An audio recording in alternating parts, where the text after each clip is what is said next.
اعوذ باللہ من الشیطان اللعین الرجیم بسم اللہ الرحمن الرحیم لا حول ولا قوة الا باللہ العلی العظیم الہی انطقنی بالہدی والہمنی التقوی۔ السلام علیکم ورحمۃ اللہ وبرکاتہ۔ 9 رمضان المبارک کو 9ویں سپارے کے خلاصے اور 9ویں دن کی دعا کی تشریح کی حساب کے ساتھ آپ کی خدمت میں حاضر ہیں۔ مؤسسہ مشکات کی طرف سے یہ خلاصہ آپ کی خدمت میں پیش کیا جا رہا ہے۔ ہم 9ویں سپارے کے خلاصے میں کچھ اہم چیزیں پڑھتے ہیں۔ وقت کی کمی کی وجہ سے میں مقدماتی گفتگو کے بجائے ڈائریکٹ شروع کر رہا ہوں کہ اس سپارے کے اندر 2 حصے ہیں۔ ایک جو سورہ اعراف میں ہم نے کچھ حصہ پڑھا تھا پچھلے 8ویں سپارے میں، اس کا باقی حصہ سورہ اعراف کا اس سپارے کے اندر ہے، اور سورہ انفال میں اس کی ابتدا ہو رہی ہے۔ سورہ انفال کی ابتدا اس سپارے کے اندر ہو رہی ہے۔ وہ حصہ جو سورہ اعراف کا ہے اس میں 9 باتیں باقی بچی تھیں جو بیان ہوئی ہیں اس سپارے کے اندر۔ ایک حضرت موسیٰ علیہ السلام کا تفصیلی قصہ جس میں حضرت ہارون کو حضرت موسیٰ کے لیے اللہ کی طرف سے خلیفہ بنائے جانے کا ذکر ہوا، اور رسول اکرم نے یہی نسبت اپنے اور حضرت علی کے درمیان دی کہ جس طرح اے علی آپ کو مجھ سے وہی نسبت ہے جو ہارون کو موسیٰ سے تھی، اور متفقہ علیہ حدیث ہے اس کے بارے میں ہے۔ پھر اس کے بارے میں بلم باولا کا تذکرہ ہے کہ اس میں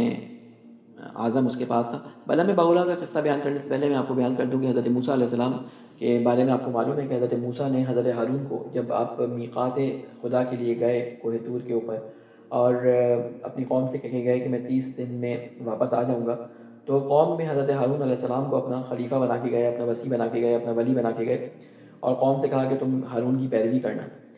یہ کچھ آج کل کے حالات میں اپنے اوپر تطبیق کرنے کی کوشش کیجیے گا، میں صرف کلی بات بیان کر رہا ہوں، باقی آپ اس کے مصداقات ڈھونڈنے کی کوشش کیجیے گا۔ تو حضرت موسیٰ علیہ السلام جو ہے جب کوہ طور پہ گئے تو اللہ تعالیٰ نے کہا کہ ہم آپ کو 10 دن مزید روکنا چاہتے ہیں، اور 10 دن اللہ تعالیٰ نے اس میقات کے اندر بڑھائے۔ آپ جو ہے وہ ایک نماز پڑھتے ہیں ماہ ذی الحجہ کے اندر، اس میں وہ آیت بھی پڑھتے ہیں کہ سلاسینہ، اس میں میرے ذہن میں آیت نہیں ہے بھی، کہ 30 دن کے لیے ہم نے ملاقات کے لیے بلایا، وَوَعَدْنَا مُوسَىٰ ثَلَاثِينَ لَيْلَةً، ٹھیک ہے، اور ہم نے موسیٰ سے وعدہ کیا 30 راتوں کا، اور پھر ہم نے اس میں 10 کا اضافہ کر دیا۔ تو وہ 10 کا اضافہ جب ہوا تو اب ہوا کیا کہ جیسے ہی یہ 30 دن مکمل ہوئے، امت اس وقت تک تو ہارون کی پیروی کر رہی تھی، لیکن جیسے ہی یہ 30 دن مکمل ہوئے تو امت میں شیاطین نے، امت میں فتنوں نے، جو پہلے سے تیار بیٹھے تھے کہ اب امت جو ہے وہ اب انتظار میں ہے کہ موسیٰ آئیں گے اور موسیٰ کو ہینڈ اوور کر دیں گے۔ ہارون جب نہیں آئے تو اب ان شیطانوں نے، شیاطین نے سر اٹھایا، اور انہی میں سے شیطان نے ایک آدمی کو چنا، سامری کو، اور سامری نے کیا کیا، ایک گوسالہ بنایا، ایک گائے کا بچڑا اس کا مجسمہ بنایا سونے کا، اور اس میں جو ہے سے آواز آتی تھی۔ ان تمام بنی اسرائیل نے جو اپنے ساتھ موسیٰ کے نسبت دیا کرتے ہیں آج بھی کہ ہم ہی سب سے بہترین قوم ہیں اور سب سے بہترین ہونے کا دعویٰ کرتے ہیں، انہوں نے کیا کیا، انہوں نے یہ کیا کہ انہوں نے اس بچڑے کی پوجا شروع کر دی۔ حضرت ہارون نے بہت روکا لیکن یہ نہیں مانے۔ جب حضرت موسیٰ آئے تو یہ امتحان تھا، دیکھیں جب مدت اللہ تعالیٰ کسی وجہ سے مدت کو بڑھایا تھا کہ یہ جو انتظار کی مدت تھی یہ ایک بہت سخت امتحان ہوتا ہے۔ ان سے انتظار نہیں ہوا اور انہوں نے کہا اب تو موسیٰ گئے، اب نہیں آئیں گے، اللہ کے پاس چلے گئے، اب نہیں آئیں گے، پتہ نہیں آئیں گے کب آئیں گے، ہم اپنا کام شروع کر دیں۔ انہوں نے اللہ کی پیروی کو چھوڑ کے اللہ کے ساتھ شریک ٹھہرا دیا، مشرک بن گئے اور بچڑے کی پوجا کرنے لگ گئے۔ جب حضرت موسیٰ علیہ السلام آئے اور انہوں نے دیکھا کہ قوم اس طرح بتوں کی پوجا کر رہی ہے، یہ واقعہ سورہ میں نہیں ہے لیکن کلی حضرت موسیٰ کا جو واقعہ آیا اس کا خلاصہ بیان کر رہا ہوں۔ تو جب حضرت موسیٰ علیہ السلام آئے تو انہوں نے دیکھا کہ بچڑے کی پوجا ہو رہی ہے، تو انہوں نے حضرت ہارون، پورا ذکر ہے کہ انہوں نے حضرت ہارون کی داڑھی پکڑ لی اور کہا کہ تم نے یہ کیا کیا، میں تمہارے سپرد کر کے گیا تھا اس قوم کو۔ تو حضرت ہارون نے کہا کہ میرا اس میں کوئی قصور نہیں، اور یہ قوم جو ہے یہ خود سرکش ہے، انہوں نے میری بات نہیں مانی بلکہ انہوں نے مجھ پہ ظلم کیا، مجھے چھوڑ دیا۔ تو اس وقت آپ کو معلوم ہے کہ حضرت موسیٰ جب اس پہ غصہ ہوئے تو ان کو ایک دم عقل آئی، تو انہوں نے کہا اے موسیٰ معاف کر دیں، ہم نے توبہ کرتے ہیں اور توبہ کرتے ہیں۔ تو اللہ تعالیٰ نے کہا کہ اے موسیٰ کی توبہ قبول نہیں ہوگی اس طرح سے، ہر چیز کی توبہ یہ نہیں ہوتی کہ استغفار کر لیے، ہر چیز کی توبہ الگ ہوتی ہے۔ روایات میں اور مختلف جو واقعات ملتے ہیں اس کی توبہ کا طریقہ کار جو بتایا گیا وہ یہ بتایا گیا کہ اے موسیٰ اگر اس سے کہو کہ اگر تمہیں توبہ کرنی ہے، روزے کی حالت ہے، مجھے الفاظ سے یاد نہیں ہے، اس کا خلاصہ بیان کر رہا ہوں جو میں نے علماء سے سنا ہے۔ اس کا یہ بیان کیا توبہ کا طریقہ کہ اے موسیٰ ان سے کہو کہ اپنی تلواریں لے کر آنکھوں پہ جو ہے نقاب، منہ پہ نقاب باندھ کر اندھیری رات میں تلواریں لے کے، ننگی تلواریں لے کے نکل آئیں، ایک دوسرے کے مقابل کھڑے ہو جائیں، اور جب تم ان سے کہو کہ آپس میں قتال کریں تو یہ لڑیں، اس وقت تک لڑیں جب تک ہم ان کو منع نہ کر دیں۔ تو ان کی توبہ یہ تھی، یعنی ولایت کا انکار، اپنے نبی کے وصی کا انکار کرنے کی، ان کو سزا یہ ملی، صرف توبہ کرنے سے ان کی سزا نہیں ہوئی، ان کو سزا یہ ملی کہ ان سے کہا گیا ایک دوسرے کے ساتھ قتال کرو. قتال یعنی ایک دوسرے کے ساتھ جنگ، اس وقت تک لڑو جب تک ایک دوسرے کو مار نہ دو. اتنا قتال ہوا، کہتے ہیں کہ بنی اسرائیل کے 70,000 لوگ مارے گئے اس قتال کے اندر، اس توبہ کے اس کے چکر میں. پھر حضرت موسیٰ کو اللہ نے حکم دیا کہ ان سے کہو ٹھیک ہے ہم نے تمہاری توبہ قبول کر لی. تو ان کی توبہ قبول ہے، کیونکہ آپ کو معلوم ہے شرک کی توبہ اللہ تعالیٰ قبول کر لیتا، لیکن اس کی توبہ کے طریقہ کار ہیں. ان کو یہودی بنی اسرائیل کو یہ توبہ کے لیے کہا گیا تھا. بہرحال اس طرح اگر آج کے زمانے میں ہم دیکھتے ہیں کہ غیبت امام زمان طولانی ہوتی جا رہی ہے، بہت سارے لوگ فتنوں کا شکار ہو رہے ہیں، تو یہ امتحان ہے، سخت امتحان. اپنے ولی سے، وسی سے، یا جس کو جو ہے وہ اس زمانے میں ولایت کا یا جس زمانے میں صاحب اختیار بنایا گیا اس کی پیروی کریں. یہ جو ہے ولی کی، وسی کی پیروی نہ کرنا عذاب کا باعث بنتا ہے. آج دیکھیں کہ ائمہ علیہ السلام نے کن کی طرف رجوع کرنے کے لیے ہمیں کہا ہے؟ ہمیں علماء کی طرف رجوع کرنے کے لیے کہا ہے. امام حسن عسکری نے 8 یا 9 شرائط بیان کی، یہ شرائط جس کے اندر موجود ہو وہ تمہارے اوپر ہماری طرف سے حجت ہے. جیسے ہم تمہارے اوپر اللہ کی طرف سے حجت ہے، اسی طرح یہ ہماری طرف سے تمہارے اوپر حجت ہے. یہ مجتہدین، یہ علماء کرام آپ کے لیے حجت ہے ائمہ علیہ السلام کی طرف سے. ان کی پیروی کرنا ہمارے لیے اسی طرح ضروری ہے جس طرح کہ ہم ائمہ کی پیروی کرتے ہیں اللہ کے حکم کے مطابق، اسی طرح ائمہ کے حکم کے مطابق ہمیں ان کی پیروی کرنا ضروری ہے. بہرحال گفتگو طولانی ہے. اس میں پھر اگلا قصہ بلعم باورا کا ذکر ہوا ہے کہ اس کے پاس اسم اعظم تھا اور اس نے گناہ انجام دیا، جس کی وجہ سے اس کے جو ہے اتنے درجات گر گئے، اتنا پست ہو گیا کہ اس نے اللہ کی نافرمانی کی اور اس نے ایک ایسا زشت کام انجام دیا، ایسا گناہ کا کام انجام دیا کہ اللہ نے اس کو یعنی کتے سے تشبیہ دی ہے. آیت نمبر 176 کے اندر اس کا ذکر ہے، پڑھیے گا. یعنی انسان کی زندگی کسی ایک خاص حصے میں اگر وہ نیک ہو یا متقی ہو، اس پہ خوش نہیں ہونا چاہیے کہ میں نے نیکی کی تھی. نیکی کی تھی معیار نہیں ہے، نیک ہونا اور نیکی پر مر جانا معیار ہے. بہت سارے تاریخ میں آپ کو واقعات ملتے ہیں کہ وہ نیکی پر تھے لیکن بدبخت ہو کے مرے. مرتے وقت شیطان نے ان کا ایمان ان سے چھین لیا. اس لیے ہمیشہ عاقبت بخیر کی دعا کرنی چاہیے. اس سے بڑے بڑے اصحاب اپنی، جیسے کہتے ہیں نا کہ پوری زندگی نیک صحابی رسول رہے، نیک صحابی اہل بیت رہے، نیک امام علی کے نزدیکی ساتھیوں میں رہے، آخر میں جو ہے وہ عاقبت بخیر ہی نہیں ہوئی ان کی. قصے پڑھے آپ لوگ پڑھ لیجیے گا، میں یہاں بیان نہیں کر رہا. پھر ایک عہد کا ذکر ہے، الستو بربکم، کہ ان سے پوچھا جائے گا کہ اللہ تمہارا رب نہیں ہے. اس عہد کے بارے میں تفصیل سے آپ سن بھی چکے ہیں، کئی جگہوں پہ قرآن میں ہی پڑھ لیں مزید. اس کے بعد ہے رسول اکرم صلی اللہ علیہ وآلہ وسلم کو امی سے خطاب کیا گیا. امی کے معنی خود قرآن مجید کی سورہ عنکبوت کی 48 نمبر آیت میں ذکر فرمایا گیا ہے، وہاں سے آپ لوگ پڑھیں. اور پھر اللہ تعالیٰ نے فرمایا کہ یہ جتنے بھی اچھے نام ہیں وہ سب اللہ کے لیے ہیں، جس کی تفسیر روایات اہل بیت میں، ائمہ علیہ السلام میں، رسول کی احادیث میں یہ موجود ہے. وہاں پہ آپ پڑھیں کہ اسماء الحسنیٰ سے مراد کیا ہے. اور 7ویں پارے میں انبیاء کے لیے جو ہے جس طرح علم غیب کی نفی کی گئی تھی، علم غیب مطلق کی یہاں پہ بھی نفی کی گئی ہے. آیت نمبر 188 میں آپ اس کو دیکھ سکتے ہیں. اور اس کے بعد تفصیل کے لیے آپ جو خلاصہ 7ویں پارے کا ہے وہاں پہ ہم تفصیل سے بیان بھی کر چکے ہیں اور لکھا ہوا بھی، وہاں پہ آپ دیکھیں. کفار کی تشبیہ جو ہے وہ چوپایوں سے دی گئی ہے. کل ہم الانعام کہا گیا، ان کو چوپایا کہا گیا ہے. یہ 4 پائے ہیں، ان کو سمجھ نہیں آتی، عقل نہیں رکھتے. پھر یہ بتایا کہ قیامت کا علم کسی کو بھی نہیں ہے، نبی کو بھی یہ علم نہیں دیا ہے خدا نے. یہ کچھ چیزوں کا علم جو ہے وہ انبیاء سے بھی پوشیدہ رکھا، موت کا علم، ٹھیک ہے، اور بہت ساری چیزوں کا علم جو ہے وہ پوشیدہ رکھا گیا. قرآن مجید میں آیات ہیں، ہم نہیں کہہ رہے، آپ یہ نہ کہیں کہ آپ کیسی باتیں کہہ رہے ہیں، نبی کو علم غیب ہے. خود قرآن کی آیتیں ہیں جو اس کے جو ہے وہ بات کہتی ہیں. علم غیب ہے، علم غیب مطلق نہیں ہے. خدا حضرت بلکہ اصحاب کہف کا جب قصہ سناتا ہے تو وہاں پہ بیان فرماتا ہے کہ اے نبی، ہم ان کے بارے میں بتا رہے ہیں، آپ کو ان کے بارے میں نہیں معلوم تھا. حضرت یوسف کے بارے میں بتایا کہ آپ کو نہیں معلوم تھا، ہم نے بتایا آپ کو. اصحاب کہف کے بارے میں تو کھل کے فرمایا وہاں پہ، اور بہت ساری باتیں. پھر سورہ انفال کا باقیہ حصہ، اس میں 5 باتیں بیان ہوئی ہیں جو اس سے بارے میں آئے ہیں. اس میں مومنین کی 5 صفات ہیں کہ کون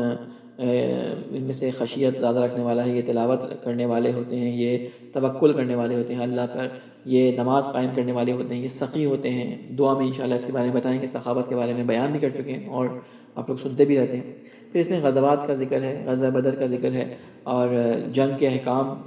بیان کیے گئے ہیں کہ جنگ سے بھاگنا جو ہے وہ گناہ کبیرہ ہے. پھر رسول خدا کی جانب سے حضور کو قتل کرنے کی ایک سازش بنائی ہوگی. آپ نے واقعات سنے ہوں گے، یقیناً کتابوں میں واقعات ہیں کہ انہوں نے کہا کہ رسول خدا صلی اللہ علیہ وسلم کو قتل کر دیں، اور اس قتل میں کسی کا نام نہ آئے. تو تمام قبیلے آپس سے متحد ہو گئے اور انہوں نے مکہ کے اندر تمام مشرکین آپس میں متحد ہو گئے قبائل، اور کہا کہ ہم آج رات قتل کر دیں گے. رسول خدا کو اللہ تعالیٰ نے وحی کے ذریعے بتا دیا کہ یہ ان کا پلان ہے. تو لیکن ظاہر ہے وہ پلان برملا نہیں کر سکتے، مسلمانوں پہ بات نکل جاتی، جاسوس بہت زیادہ تھے، تو رسول خدا نے کیونکہ اپنے زیادہ اس وقت تو نزدیکی لوگ تھے لیکن پھر بھی ان نزدیکی لوگوں میں جاسوس تھے،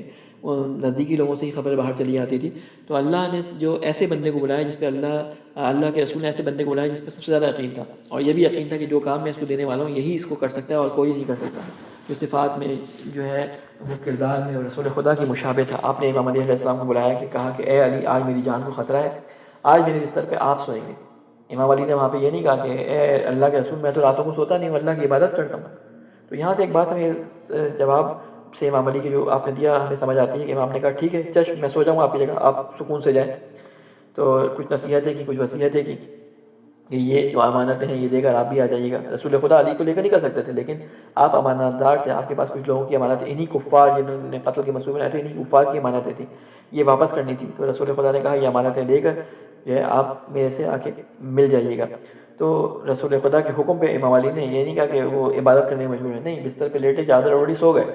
اب کفار جھانک جھانک کے دیکھتے رہے، دیکھا کہ رسول خدا جو ہے وہ چادر کے نیچے سو رہے ہیں۔ صبح وہی جب وہ داخل ہوا چادر الٹ کے جو قتل کرنا چاہا تو دیکھا امام علی لیٹے ہیں، تو امام علی نے ان کی طرف دیکھا، یہ سب کفار ہلاک ہو گئے۔ ویسے ہی امام علی سے تو ان کی جان نکلتی تھی، دیکھ چکے تھے جنگوں میں کیسے ان کے باپ دادا کو انہوں نے گاجر مولی کی طرح کاٹا تھا، تو وہاں ڈر گئے کہ علی یہ کیا ہو گیا، آپ کہاں سے؟ تو اللہ نے ان کے منصوبے کو ناکام کر دیا۔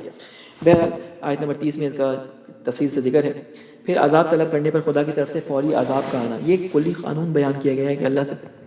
کسی نے کوئی پتھر کا عذاب طلب کرے، وہ قرآن کی ذکر ہے، لیکن یہاں پہ اس کا مصداق ہمیں ایک نظر آتا ہے غدیر کے مقام پر، کیونکہ یہ سورہ بعد میں نازل ہوئی جو جس میں ذکر ہے کہ الیوم اکملت لکم دینکم، جو ہے وہ سورہ مائدہ میں نازل ہوئی، لیکن یہ قانون کلی ہے کہ وہاں پہ نعمان بن فہری کا آپ کو معلوم ہے کہ نعمان بن فہری نے اس حکم کو سننے کے بعد کہا کہ اگر اے رسول کب تک آپ اپنے علی کو ہمارے پر مسلط کرتے رہیں گے اور کب تک ہم جو ہے آپ کی باتیں مانتے رہیں گے؟ میں نہیں مانتا اس حکم کو، اگر میں ناسمجھ ہوں یا میں جھوٹ بولتا ہوں ہم علی کو اپنے پر مسلط نہیں ہونے دیں گے، اگر میں جھوٹا ہوں تو اللہ میرے پر عذاب نازل کرے۔ تو جو کتابوں میں ملتا ہے کہ آسمان سے ایک پتھر آیا اور اس کے سر سے جو ہے وہ داخل ہو کے نیچے سے زمین میں دھس گیا اور یہ وہیں پہ ڈھیر ہو گیا، جس طرح جو ہے اصحاب فیل پہ پتھر آسمان سے نازل ہوا تھا، اس کے اوپر بھی ایک پتھر آیا اور یہ وہیں مر گیا۔ تو اس کا ذکر جو ہے وہ آپ کو نعمان بن فہری آپ لکھیں، اس کی تفصیل سے اس کے بارے میں مل جائے گا۔ پھر مسجد الحرام کے خادم بننے کے بارے میں بتایا کہ متقین کی ذمہ داری ہے کہ متقین جو ہیں وہ خادمیت قبول کریں، یہ تمام چیزیں اسے بتائی ہیں۔ اس کے مصداقات میں حضرت علی، حضرت حمزہ، حضرت جعفر طیار، حضرت عقیل، ان کو ذکر فرمایا گیا ہے۔ اس کے علاوہ آل محمد کو بھی اس میں باقی شامل کیا گیا ہے۔ یہ تو تھا نویں سپارے کا خلاصہ۔ اب آئے نویں سپارے کی دعا کی طرف۔ ٹائم ہمارے پاس ہمیشہ کم رہ جاتا ہے، جیسے جیسے دن آگے بڑھا جو ہے وہ ٹائم کی جو ہے مسلسل شارٹیج ہوتی جا رہی ہے۔ میں نے آپ لوگوں سے سوال کیا تھا کہ اگر آپ لوگ سمجھتے ہیں کہ ٹائم زیادہ ہے تو مجھے اپنے پیغامات میں بتا دیں، مجھے پیغام دے دیں، ہم اپنے ٹائم کو مختصر کر کے حدیث کو یا سورہ کے سپارے کی تفصیل کو ذرا کم کر دیں تو ہمارا ٹائم چھوٹا ہو سکتا ہے، لیکن جب اگر تفصیل بیان کریں تو ٹائم تھوڑا سا بڑھتا ہے۔ تو بہرحال آپ کے بیانات جب آئیں گے تو اسی حساب سے ہم اپنے ٹائم کو آئندہ ایڈجسٹ کریں گے۔ نویں دن کی دعا میں اللہ تعالیٰ جو ہے وہ اس کے نمائندوں کی طرف سے جو دعا ہم تک پہنچی ہے اس میں ارشاد ہوتا ہے اللہم اجعل لی فیہ نصیبا من رحمتک الواسعہ واہدنی فیہ براہینک الساطعہ وخذ بناصیتی الی مرضاتک الجامعہ بمحبتک یا امل المشتاقین۔ اے خدا آج اپنی رحمت کا ایک حصہ میرے لیے قرار دے دے اور مجھے اپنے روشن دلائل کی ہدایت فرما، میری پیشانی کے رخ اپنی جامع مرضی کی طرف موڑ دے، اپنی محبت کے طفیل میں کہ تو تمام مشتاقوں کی امیدوار ہے۔ آیت کے ترجمے میں بہت ساری چیزیں واضح ہیں، کچھ جملے جو ہم سیکھتے ہیں علماء سے ہم نے ان کی تشریح سیکھی ہے۔ آیت اللہ مجتہدی ٹہرانی، اللہ ان کے درجات میں جو ہے وہ جو ہے اضافہ فرمائے اور ان کو ہمیشہ کے لیے لوگوں کے ذہنوں میں اور ان کی تعلیمات کو علم اخلاق کی دنیا میں ہمیشہ یاد رکھا جاتا ہے اور رکھا جائے گا۔ ان کے دروس سے استفادہ کرتے ہوئے میں نے یہ نکات نکالے ہیں۔ فرماتے ہیں اس کی تشریح میں کہ یہ جو کہا گیا کہ اللہم اجعل لی فیہ نصیبا من رحمتک الواسعہ، اے خدا اپنی وسیع رحمت کو میرے شامل ہاتھ فرما، اس میں ایک سوال ہے کہ اس دعا کی استجابت کے لیے ہم کیا کریں، کہ یہ رحمت ہمارے شامل حال ہو، اس کے لیے ہم کیا کریں، اس دعا کو مستجاب ہونے کے لیے ہمیں کیا کرنا چاہیے؟ تو علماء نے مختلف چیزیں بیان فرمائی ہیں، اس میں سے ایک چیز فرمائی ہے کہ جو ماتحت ہمارے زیر نظر کام کرتے ہیں ہم ان ماتحتوں کی مدد کریں، اگر ان کی مالی وضعیت اچھی نہیں ہے اور ہماری استطاعت ہے تو ہم مالی طور پر ان کی مدد کریں، اگر ہم مالی وضعیت کے حساب سے ان کی کوئی مدد نہیں کر سکتے اور ہم کسی جگہ پہ ہیڈ ہیں تو ہم ان کے ٹائم کے لحاظ سے، ان کے کام کی نوعیت کے لحاظ سے، روزے کے دیکھتے ہوئے ان کے کام میں تھوڑی سی نرمی کر دیں، اور یا اگر ہم کسی کی مدد کر سکتے ہیں تو ہم اپنی سفارش کے ذریعے اس کی مدد کر دیں، تو یہ آپ نے زکوٰۃ خود ڈھونڈ لیں۔ یا اگر کوئی لڑکی ہے اور اس کی شادی صرف اس کی جہیز نہ ہونے کی وجہ سے ہو رہی ہے، ڈیلے ہو رہی ہے، تو آپ اس کی جہیز میں اس کی کوئی مدد کر دیں۔ کوئی لڑکا ہے جو اپنی جو ہے شادی کے اخراجات نہ پورے کرنے کی وجہ سے شادی نہیں کر پا رہا، تو اس کی کوئی مدد کریں، اس کو پیروں پہ اس کو کھڑا کرنے میں اس کی مدد کریں، اس کی شادی کرانے میں مدد کریں۔ انشاءاللہ یہ حکم ہے اللہ تعالیٰ کا قرآن مجید کے اندر کہ یکونوا فقراء یغنیہم اللہ من فضلہ، کہ اس بات سے نہ ڈرو تم کہ تم اگر فقیر ہو تو تم شادی نہ کرو، ازدواج نہ کرو، تم شادی کرو، اللہ اپنے فضل سے تمہیں غنی کر دے گا۔ اور میں نے دیکھا ہے، مصداقات میرے سامنے ہیں کہ جابز اچھی نہیں تھی، لوگوں نے شادی کی اور آج بڑے خوشحال ہیں الحمدللہ، اس شادی کی برکت سے، اس نکاح کی برکت سے اللہ نے ان کی زندگی میں جو ہے وہ کشادگی پیدا کر دی ہے۔ اسی طرح کسی طرح بھی آپ مدد کر سکتے ہیں، مدد کا عنوان آئے اس مدد کریں۔ یہ رمضان کا مہینہ جسے کہتے ہیں نا کہ خدا کی رحمت کو حاصل کرنے کا، جسے کہتے ہیں نا بونس پیریڈ ہے، جس طرح نیکی کا کام کر سکتے ہیں، ایک پانی کا گھونٹ پلانے میں افطاری میں، ایک کھجور دینے میں جو ہے وہ مدد کریں۔ میں نے کل کے بتایا تھا کہ ایک کھجور کا دانہ، ایک کھجور کھلانے کا اتنا ثواب ہے کہ انسان آخرت میں جو ہے اس لغزش سے جو صراط مستقیم پہ ہر کسی کے قدموں میں پیدا ہوگی اس سے بچ جائے گا۔ قرآن مجید اسی طرح قرآن مجید میں جگہ جگہ مختلف طریقوں سے خدا کی وسیع رحمت کی حکومت کا تذکرہ کیا گیا ہے، اور انہی آیات کی روشنی میں رحمت ان لوگوں کے شامل حال ہوتی ہے جو خدا اور اس کے رسول سے، اس کے فرمانات سے سر پیچی نہ کریں، ان کی مخالفت نہ کریں، یہ نہ کہیں کہ میں یہ سمجھتا ہوں، یہ نہ کہیں کہ میری نظر میں یہ ہے، یہ نہ کہیں کہ اے رسول آپ نعوذ باللہ نہیں سمجھے، آپ کو نعوذ باللہ نہیں پتہ، مجھے زیادہ پتہ، یہ نہ کہیں کہ نعوذ باللہ یہ رسول ہذیان، نعوذ باللہ نعوذ باللہ، تاریخ کے جملے ہیں، ہذیان کہہ رہے ہیں اور ان کو کیا پتہ کہ کیا ضرورت ہے، ہمیں پتہ ہے، اور یہ کہتے ہوئے جو ہے وہ اپنی بات کو جاری رکھنا رسول کے سامنے، یہ اس طرح کی باتیں آپ کو تاریخ کے واقعات میں مل جائیں گی۔ یہ ایمان کو ضائع کر دیتی ہیں، یہ ایمان کو ختم کر دیتی ہیں، کفر میں لے جاتی ہیں انسان کو۔ بہرحال تو یہ یہاں پہ فرمایا ہے کہ رحمت ان لوگوں کی شامل حال ہوتی ہے جو اللہ اور اس کے رسول کے فرامین کی پیچیدگی نہ، یعنی سر پیچی نہ کریں۔ سورہ انعام کی آیت نمبر 158 میں ارشاد ہے کہ اے پیغمبر ان سے کہہ دیں اگر یہ آپ کی تکذیب کریں گے، اذیت دیں گے اگر آپ کو، تو خدا اپنے واسع رحمت اور بخشش کے باوجود ایسے لوگوں پر عذاب نازل فرمائے گا۔ عذاب دینے میں کوئی شرماہٹ نہیں ہے، خدا کو خدا کی کسی سے رشتہ داری نہیں ہے۔ خدا یہ نہیں کہتا کہ اس نے اپنی ساری زندگی اچھی گزاری اور رسول کی مخالفت ایک جگہ کر دی تو کیا بات ہے، نہیں، رسول کی مخالفت کی، دین ضائع، رسول کے سامنے عالم اپنا سر بلند کیا، دین ضائع، رسول اور خدا کی بات پہ من و ان سر جھکانا ہے، جو کہہ دیا کہ یہ کرنا ہے تو کرنا ہے، آگے سر نہیں جھکانا، سر نہیں اٹھانا۔ بہرحال اس کے بعد فرمایا اس دعا کے اندر وَاهْدِنِي فِيهِ لِبَرَاهِينِكَ السَّاطِعَةِ، اے خدا مجھے اپنی رحمت اور روشن دلیلوں کے ذریعے ہدایت فرما۔ وحدنی یہ یعنی ہدایت فرما، یہ ہدایت ہوتی کیا ہے؟ خدا فرماتے ہیں سورہ بقرہ کی آیت نمبر 213 میں واللہ یہدی من یشاء، اور اللہ جسے چاہتا ہے اسے اپنی ہدایت دیتا ہے، یہ اللہ جسے چاہتا ہے، یعنی ہدایت سے مراد صراط مستقیم لی گئی ہے۔ آیات کے اندر دیکھیں تو کہا ہے اب صراط مستقیم کی طرف ہدایت دیتا ہے جسے بھی چاہتا ہے، تو صراط مستقیم کو کہا گیا کہ یہ ہدایت ہے۔ اب صراط مستقیم کیا ہے؟ سورہ مریم میں جو ہے وہ ارشاد ہوا ہے کہ وَإِنَّ اللَّهَ رَبِّي وَرَبُّكُمْ فَاعْبُدُوهُ هَذَا صِرَاطٌ مُسْتَقِيمٌ، کہ بے شک اللہ میرا رب ہے، دعا ہے، اللہ رسول کہہ رہے ہیں کہ بے شک اللہ میرا رب ہے اور تم سب کا پروردگار ہے، بس اسی کی عبادت کرو، کسی اور کی عبادت نہ کرو، اور یہی صراط مستقیم ہے۔ تفصیلات اس میں ہیں، میں اس میں نہیں جا رہا، یعنی بندگی، عبادت کے ذریعے جو ہے نا اللہ تعالیٰ نے کہا ہے کہ بندگی کرو اللہ کی۔ اللہ نے فرمایا ہے نا قرآن مجید کے اندر، نہیں پیدا کیا ہم نے جنوں اور انسانوں کو مگر یہ کہ اللہ کی عبادت کی جائے، اللہ کی بندگی کریں، اللہ کی عبادت کریں۔ اور عبادت اور بندگی جو ہے وہ کیا ہے، اس کے بارے میں دعا کے اندر ہی ارشاد فرمایا اسی دعا میں لے براہین کا ساتیا، ان روشن دلیلوں کے ذریعے ہماری ہدایت کرا، ان روشن دلیلوں کے ذریعے ہمیں جو ہے وہ صراط مستقیم پہ چلا، جو براہین ساتیا یعنی روشن ہے، واضح ہے، سب کے سامنے ہے۔ رسول نے حدیث میں، قرآن میں جگہ جگہ اشاروں کنایوں میں ذکر کر دیا، اور آیت قرآن اور رسول نے حدیث ثقلین میں ہمیں بتا دیا کہ اس کے روشن مصداقات میں دو چیزیں آتی ہیں، ایک آیات قرآنی اور ایک اہل بیت علیہ السلام۔ فرمایا انی تارک فیکم الثقلین، میں تمہارے درمیان دو گرا قدر چیزیں چھوڑے جا رہا ہوں، ایک قرآن اور ایک اہل بیت، ان دونوں کی پیروی کرو، ان دونوں کو برابر تھامنا ہے، نہ ایک کو زیادہ نہ ایک کو کم، دونوں کو برابر۔ پھر فرمایا وَخُذْ بِنَاصِیَتِی إِلیٰ مَرْضَاتِکَ الْجَامِعَۃ، اے اللہ مجھے اپنی خوشنودی اور رضاات میں داخل فرما، اے اللہ مجھ سے راضی ہو جا، حالانکہ میرے اعمال اچھے نہیں ہیں، میں نے اپنی عمر باطل کاموں میں صرف کی ہے، اے خدا ہم صرف تجھ سے امید رکھتے ہیں کہ تو اتنا رحیم ہے، تو اتنا عفو درگزر کرنے والا ہے۔ آپ نماز شب میں پڑھتے ہیں 300 دفعہ کہا گیا ہے کہ العفو العفو پڑھیں، استغفار کریں، یہ انسان کی گناہوں کی ہوتی ہے۔ یعنی خدا ہمارے اعمال ایسے نہیں ہیں کہ ہمارے اعمال تیری بارگاہ میں اس قابل ہمیں چھوڑے کہ ہم تیرے سامنے کھڑے ہو سکیں، لیکن اے خدا تیری رحمت اور بخشش اتنی زیادہ ہے کہ تو ہمیں